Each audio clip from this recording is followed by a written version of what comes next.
Hello students,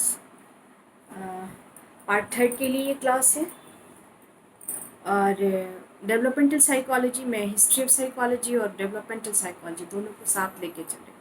मैंने पिछले class में कहा था कि आपको कोलमैन का जो एज डिक्लेरेशन है कि किस से हमारा दूसरा शुरू होता है, दूसरा पार्ट शुरू होता है एज का, ग्रोइंग स्टेज का, तो उसके एज बाउंडिंग्स को आज हम लोग डिक्लेयर करेंगे, बात करेंगे उस पर। और हम दिखाना फ़ोटो खींच के भी हम डाल सकते हैं, लेकिन अगर हम बोल देंगे तो हमको लगता है आप लोगों का रिस्पांस तो इसमें कुछ आता नहीं है। और आज को इस क्वेश्चन पे मैं बनवाने की बात आपसे करूँगी कि आप असाइनमेंट करें इस पर। पढ़ाई से फ़ायदा हो रहा है कि नहीं हो रहा है, ये आपको देखना पड़ेगा। तो अब स्टार्ट करते हैं कि सुनिए ध्यान से, इसको मैं भी देख के ही बता रही हूँ। और ये कि मानव शिशु दुनिया का सबसे असहाय शिशु होता है। आप और बच्चों को देखिए, और जानवरों के बच्चों को देखिए, जितने भी पशु हैं, पक्षी हैं, उनके भी बच्चों को देखिए, तो 10 से 15 दिन के अंदर में उनका जो है फुल डेवलपमेंट हो जाता है, इस लायक हो जाते हैं कि वो अपना चलना शुरू कर देते हैं, ये कर। लेकिन मनुष्य का जो बच्चा होता है वो बहुत ही निस्सहाय होता है, बहुत ही अन्य शिशुओं की तुलना में अधिक निस्सहाय होता है। ये बहुत स्पष्ट बात है। और बहुत धीमी गति से इसका डेवलपमेंट होता है, बहुत धीमी गति से। ये है अशरफुल मखलूक़ात, सबसे ऊंचा creation, the great creation of great Almighty God. But इसका जो प्रोसेस है, डेवलपमेंटल प्रोसेस, वो बहुत धीरे धीरे धीरे धीरे चलता है। तो असंख्य अध्ययनों के आधार पर बाल मनोविज्ञानियों ने या डेवलपमेंटल साइकोलॉजिस्ट्स ने, अब तो डेवलपमेंटल साइकोलॉजिस्ट कहते हैं, हमारे बचपन में बाल मनोविज्ञानी होते थे, उसमें बहुत सारे मशहूर लोग थे, लेकिन अब उसको डेवलपमेंटल साइकोलॉजी कहा जाता है। तो बाल मनोविज्ञानियों ने ये विश्वास स्थापित किया कि मानव शिशु विकास की विभिन्न अवस्थाओं से होकर गुजरता है, जिन्हें अध्ययन की सुविधा के लिए अलग अलग नाम से और अलग अलग अवधि में बांटा गया है। अलग अलग नाम से अध्ययन की सुविधा के लिए ये सब इस तरह से जुड़े हुए होते हैं। ये नहीं है कि आपका बिल्कुल अलग अलग आप बता दीजिएगा, ये कॉम्ब रिलेशन इनके बीच में होता है, एक दूसरे के अंदर घुसे हुए, लेकिन एक खास किस्म का अध्ययन की सुविधा के लिए इसको विभिन्न पार्ट्स में किसने बांटा? साइकोलॉजिस्ट्स ने। किसने? डेवलपमेंटल साइकोलॉजिस्ट्स ने। तो अब एक चीज़ है कि बर्थ से पहले, बर्थ एक घटना है, किसी भी बच्चे के जन्म का जो जन्म होता है वो एक घटना है ड्यूरिंग द डेवलपमेंटल प्रोसेस। तो उसके जन्म के पहले को प्री नेटाल स्टेज कहते हैं। तो मैंने पिछली क्लास में भी इसको कहा था, लेकिन उसका हम डेट नहीं बताया था। Germination to birth, prenatal stage में। उसके बाद उसको हम लोग बाद में डिस्कस करेंगे कि वो प्योरली जब हम डेवलपमेंटल इस पर जाएंगे तो देखेंगे। उसके बाद इन्फेंट, ये जो होता है जन्म, ये 9 मंथ्स का पीरियड है, जिसके तीन पार्ट हैं उसके भी।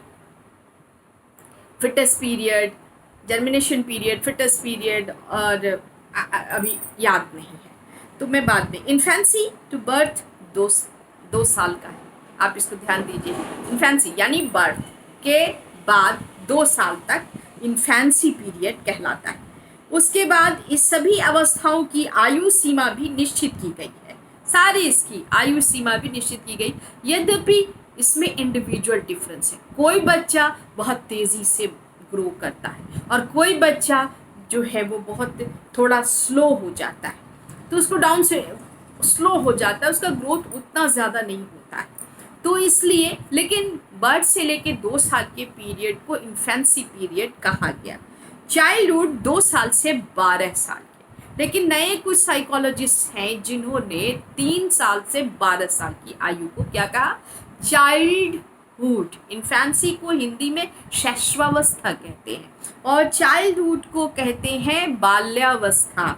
और उसके बाद ये 12 साल की आयु तक रहता है। और नेक्स्ट है एडोलेसेंस। एडोलेसेंस आपको 12 से 19 साल तक या 18 साल तक 18 से 19 साल तक माना गया है। ये किसका डिस्क्रिमिनेशन, जिसका डेफिनेट आपका ये जो कैरेक्टरिस्टिक क्लासिफिकेशन है आपको हम किसका बता रहे हैं, ये कोलमैन का बता रहे हैं। कोलमैन ने अपनी पुस्तक साइकोलॉजी में एक दिस क्लासिफिकेशन किया है।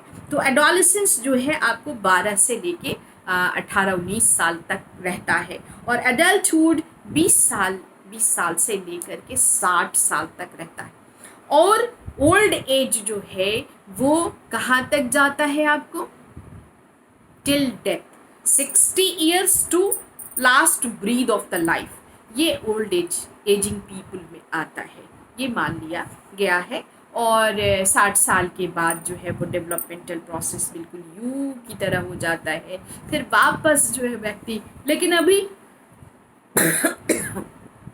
इन सभी चीज़ों में मैं एक बात बार बार कह रही हूँ कि इंडिविजुअल डिफरेंस, कुछ 60 साल के लोग भी आपको नहीं लगते हैं कि 60 साल, तो वो उनका जीन स्ट्रॉन्ग है, उनके खान पान की वजह से या उनके जीन की वजह से या डिफरेंट फैक्टर, इन्वायरमेंटल फैक्टर्स की वजह से, एक्सरसाइज की वजह से, मेडिसिनल यूज़ और प्रॉपर डाइट की वजह से, बहुत डिसिप्लिन लाइफ गुजारने से भी आदमी में डेवलपमेंट का बहुत ही ज़्यादा, बहुत अच्छे जीन प्रोटीन्स वाले खाने अगर बच्चे को दिए जाते हैं तो 2 साल से पहले ही उनका चाइल्डहुड शुरू हो जाता है, वो ज़्यादा बढ़ जाते हैं। लड़कियों का डेवलपमेंट ज़्यादा होता है, लड़कों का डेवलपमेंट थोड़ा ज़्यादा स्लो होता है इन कंपैरिजन टू गर्ल्स। तो ये सारी चीज़ें आपके साथ हैं। तो विकास के प्रत्येक अवस्था में बच्चों में व्यापक शारीरिक परिवर्तन होते हैं, मनोवैज्ञानिक परिवर्तन होते हैं तथा अभियोजनात्मक परिवर्तन भी देखने को मिलते हैं। कितने तरह का, शारीरिक परिवर्तन, मनोवैज्ञानिक परिवर्तन, अभियोजनात्मक परिवर्तन, ये 3 तरह के सारे बच्चों में देखा जाता है। हाँ, गति में फिर वही इंडिविजुअल डिफरेंस की बात आती है, किसी का तेज किसी का धीमा। और एक चीज स्थापित है कि गर्ल्स की तुलना में बॉयज जो है कुछ दिनों तक थोड़ा स्लो डेवलपमेंट में रहते हैं, लड़कियां जल्दी बड़ी हो जाती हैं। चलिए अब हम एडोलेसेंस पे आते हैं। हमारा जो मेन फैक्टर है वो एडोलेसेंस का करना है। डिफिनीशन क्या है, बुहलर नाम लिखिए इसका, कि बुहलर ने एडोलेसेंस को परिभाषित करते हुए कहा कि अवस्था जो है, एडोलेसेंस की अवस्था जो है वो नेगेटिव फेज है, नेगेटिव फेज से आरंभ होती है और कंप्लीट सेल्फ डिपेंडेंस पे जाकर के रुकती है, के रूप में समाप्त होती है।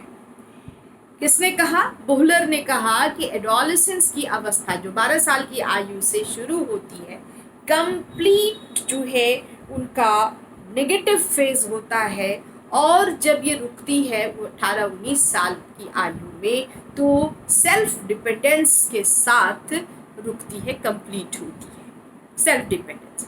अब इस एडोलेसेंस के भी 3 पार्ट्स उन्होंने कहे, एडोलेसेंस, प्री एडोलेसेंस पहला, दूसरा लेटर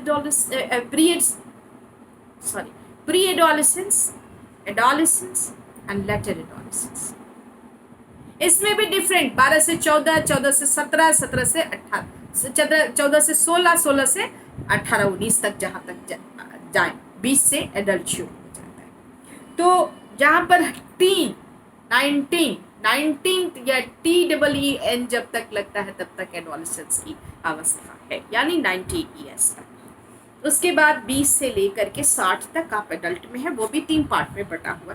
सारे डेवलपमेंटल प्रोसेस को कोलमैन ने 3 पार्ट्स में बांट के रखा है, pre, centre and later.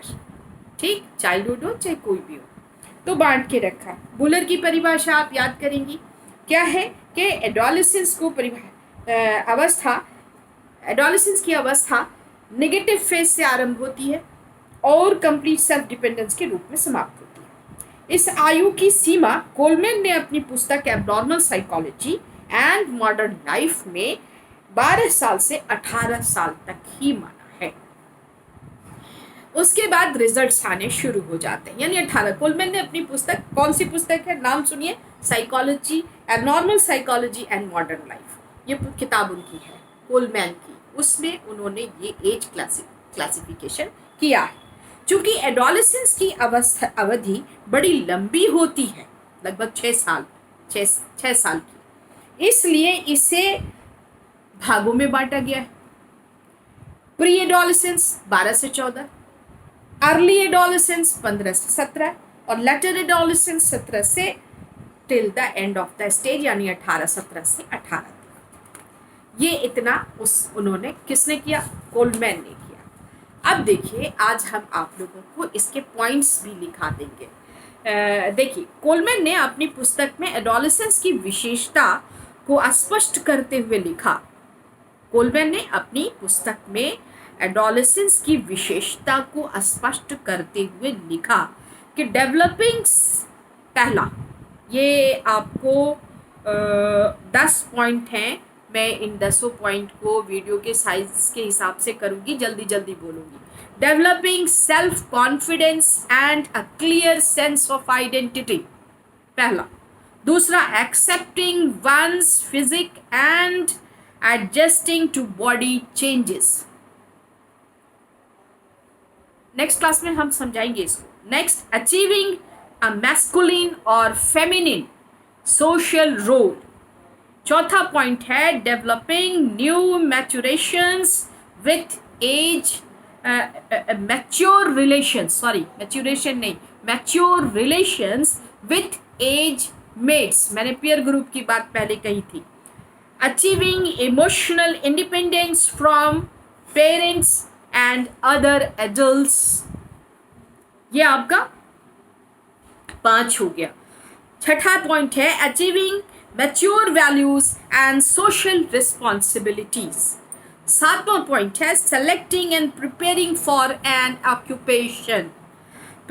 Next point है 8वां, preparing for marriage and family life.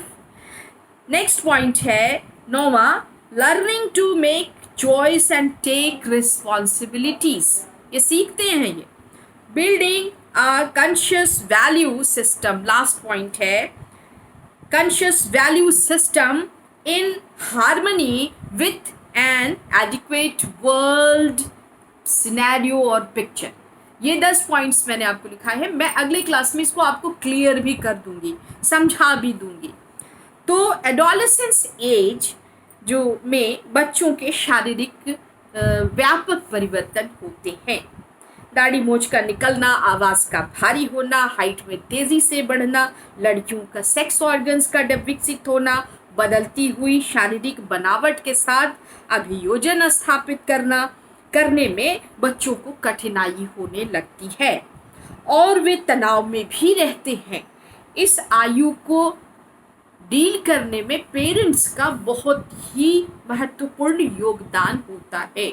उन्हें डांटने से या उन्हें किसी भी प्रकार की प्रताड़ना देने से इसमें ज़्यादा परेशानी आती है और वे तनाव में रहने लगती। इस आयु में माता पिता को महत्वपूर्ण भूमिका निभानी पड़ती है। बदलते हुए फिजिकल फीचर्स के साथ एडजस्ट करने में बच्चों को सहयोग की आवश्यकता होती है। यहाँ पर पर्सनैलिटी डेवलपमेंट बहुत रैपिड होता है।